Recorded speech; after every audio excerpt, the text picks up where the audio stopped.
Hi నమస్తే welcome to red TV నేను మీ ప్రత్యూష. ప్రస్తుతం మనతోని సీనియర్ జర్నలిస్ట్ దాము బాలాజీ గారు మనతో ఉన్నారు. సార్తో మాట్లాడి మరిన్ని విషయాలు తెలుసుకుందాం. నమస్తే సార్. నమస్తే. సార్, రీసెంట్‌గా జూన్ 12 తారీఖు ఒక ఎయిర్ ఇండియా ఫ్లైట్ క్రాష్ అవ్వడం అందరికి తెలిసిన విషయమే. అయితే దాదాపు 270 మంది వరకు కూడా ఇందులో చనిపోవడం జరిగింది. అయితే ఈ ఫ్లైట్ క్రాష్ అవ్వడం వెనక ఒక మాస్టర్ ప్లాన్ ఉంది. ఒక కుట్ర పన్నారు అని ఒక మంత్రి హోదాలో ఉన్న ఒక వ్యక్తి అనడం జరిగింది. అసలు ఇందులో ఎంతవరకు నిజం ఉందంటారు సార్? నిన్న విమానయాన శాఖ సహాయ మంత్రి ఆయన. మెయిన్ మంత్రి ఏమో మనకి రామ్మోహన్ నాయుడు, తెలుగుదేశం పార్టీ. ఈయనేమో మురళీధర్ మొహోల్ ఈయన పేరు. ఈ మురళీధర్ మొహోల్ నిన్న పూణేలో ఒక సదస్సులో పాల్గొంటున్నప్పుడు ఒక బాంబు పేల్చాడు. అదేంటంటే ఈ ఫ్లైట్ క్రాష్ వెనుక కుట్ర కోణం ఉందా లేదా అని విచారిస్తున్నామని చెప్పాడు. ఇప్పటివరకు కుట్ర కోణం లేదన్నారు, కానీ ఇప్పుడు కుట్ర కోణం ఉందేమో అందులో చర్చ ఈయన మాటలతో బయటకు వచ్చింది. ఎందుకంటే దీనికి సంబంధించి air craft accident investigation bureau అని ఏఏఐబి అనే సంస్థ ఇన్వెస్టిగేట్ చేస్తుంది అని ఆయన చెప్పాడు. 3 నెలల లోపల మొత్తం వస్తుందని చెప్పాడు. నేను ఆల్రెడీ దీని మీద 2-3 సార్లు చెప్పాను కూడా. ఇదేంటంటే జూన్ 12వ తేదీ మధ్యాహ్నం 1:38 అహ్మదాబాద్ సర్దార్ వల్లభాయ్ పటేల్ ఎయిర్పోర్ట్లో ఎయిర్ ఇండియా 171 ఫ్లైట్, అది వచ్చి బోయింగ్ 787-8 సిరీస్, దాన్ని డ్రీమ్ లైనర్ అంటారు. ఇది 2011లో కమర్షియల్ దీంట్లోకి ఎంటర్ అయింది. అప్పటి నుంచి ఇప్పటివరకు క్రాష్ కాలేదు. ఫస్ట్ టైం క్రాష్ అయింది.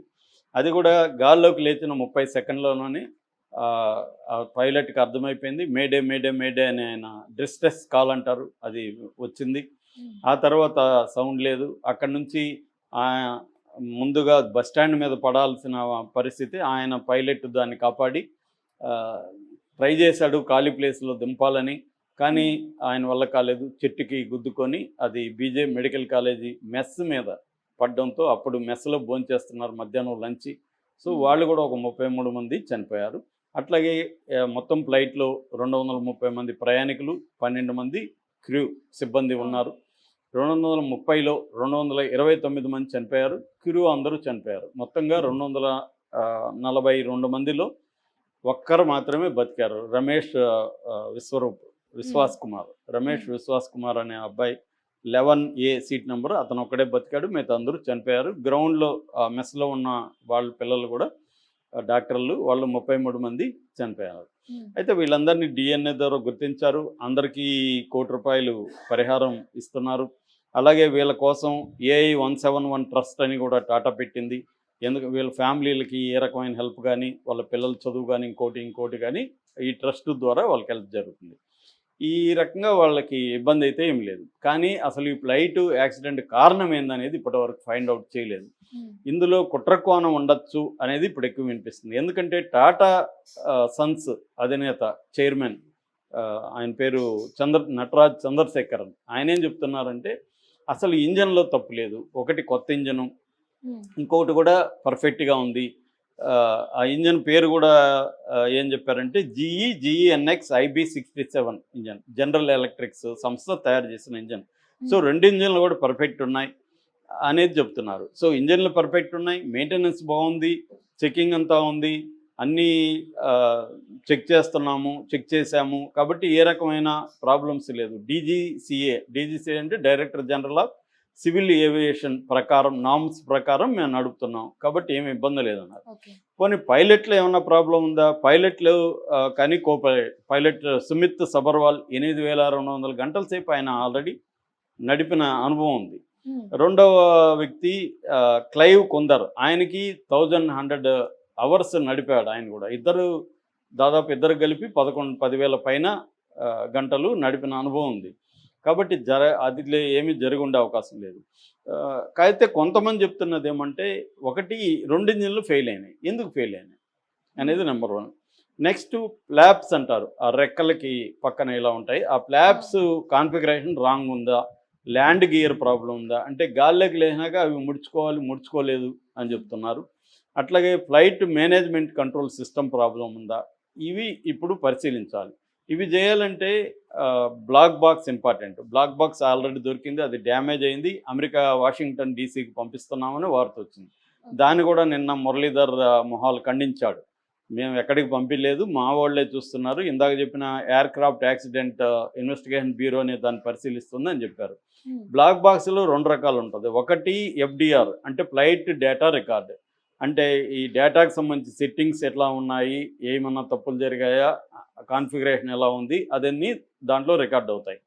రెండవది కాక్పిట్ వాయిస్ రికార్డర్. కాక్పిట్ అంటే పైలట్ కూర్చునేది, పైలట్ కో పైలట్ ఉన్న వాళ్ళ మాటలు కానీ, ఆ లాస్ట్ మినిట్లో వాళ్ళు ఏం సిగ్నల్స్ ఇచ్చారు కానీ, వాయిసెస్ ఇంకేమన్నా సౌండ్స్ వచ్చాయా, ఎందుకంటే ఈ రమేష్ విశ్వాస్ కుమార్ సౌండ్ వచ్చిందని చెప్తున్నాడు, అది కింద పడకముందు ఒక పెద్ద పేలుడు లాంటి సౌండ్ వచ్చిందని. అంటే ఏమన్నా పక్షి ఢీకొంటే కూడా ఒక్కోసారి ఇలాంటివి జరిగే అవకాశం ఉంది. లేదు ఏమన్నా కుట్రకోణం ఉందా, దాంట్లో ఏమన్నా బాంబు కానీ ఏమన్నా పేలుడు పదార్థాలు పెట్టారా అన్న డిస్కషన్ వస్తుంది. ఇది రావడానికి కారణం ఏంటంటే మనకు పాకిస్తాన్కి మధ్య ఒక ఉద్రిక్త వాతావరణం ఉంది.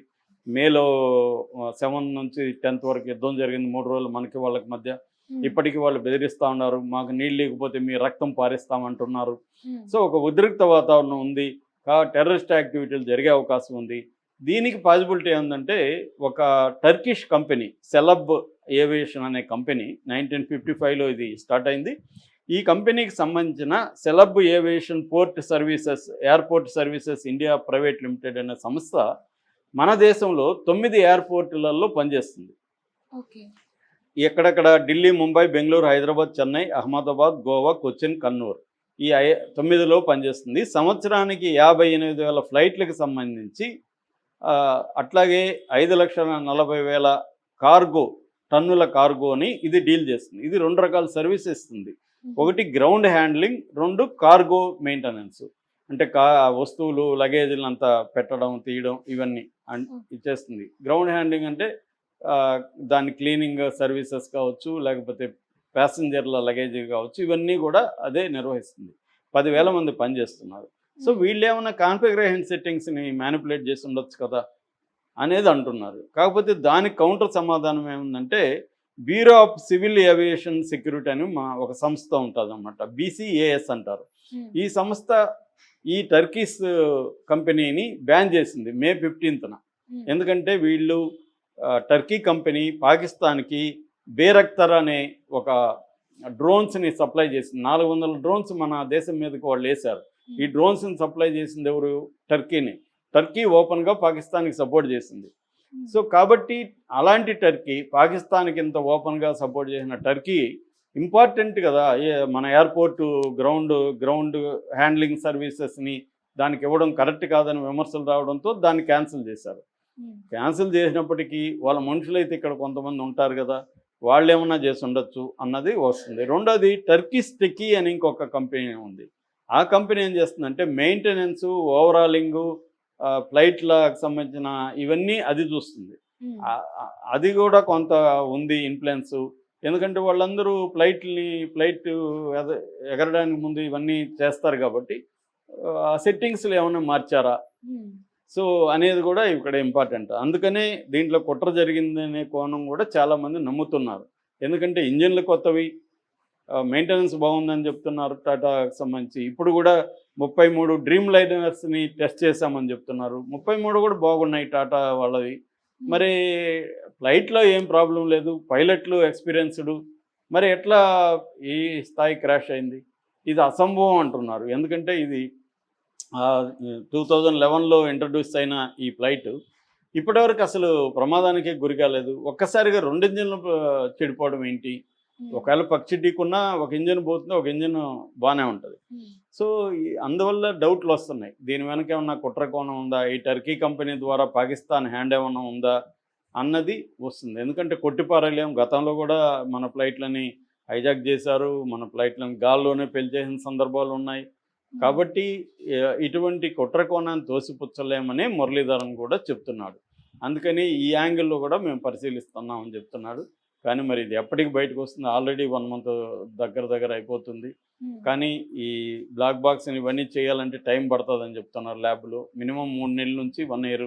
దీంతోపాటు అమెరికన్ ఇన్వెస్టిగేటివ్ ఏజెన్సీలు కూడా రంగంలో దిగాయి. అంటే ఫ్లైట్ ఏ దేశందో ఆ దేశానికి సంబంధించిన ఇన్వెస్టిగేటివ్ ఏజెన్సీలు కూడా రంగంలోకి దిగాలనేది ఇంటర్నేషనల్ ఏవియేషన్ రూల్స్ ఉన్నాయన్నమాట. సో అమెరికాకు సంబంధించి నేషనల్ ట్రాన్స్పోర్ట్ సేఫ్టీ బోర్డ్ అని ఎన్టీఎస్బి అంటారు, వాళ్ళ రంగంలో దిగారు. అట్లాగే యూకే నుంచి ఒక సంస్థ పనిచేస్తుంది. అట్లాగే ఈ బోయింగ్ కంపెనీ నుంచి కూడా ఇన్వెస్టిగేషన్ జరుగుతుంది. ఎందుకంటే ఫర్దర్గా తెలుసుకోకపోతే ఫర్దర్గా ఎక్కడ ప్రాబ్లమ్స్ ఉన్నాయి అంటే మ్యానుఫ్యాక్చరింగ్ బోయింగ్లో ప్రాబ్లం ఉందా, లేకపోతే పైలట్ తప్పులు చేశారా, లేకపోతే ఈ పక్షి ఏమన్నా ఢీకొనిందా, లేకపోతే ఏదైనా కుట్ర కోణం ఉందా, ఇవి తెలియాలన్నమాట. ఇవి తెలియడానికే ఇన్వెస్టిగేషన్ జరుగుతుందని ఈయన చెప్తున్నాడు.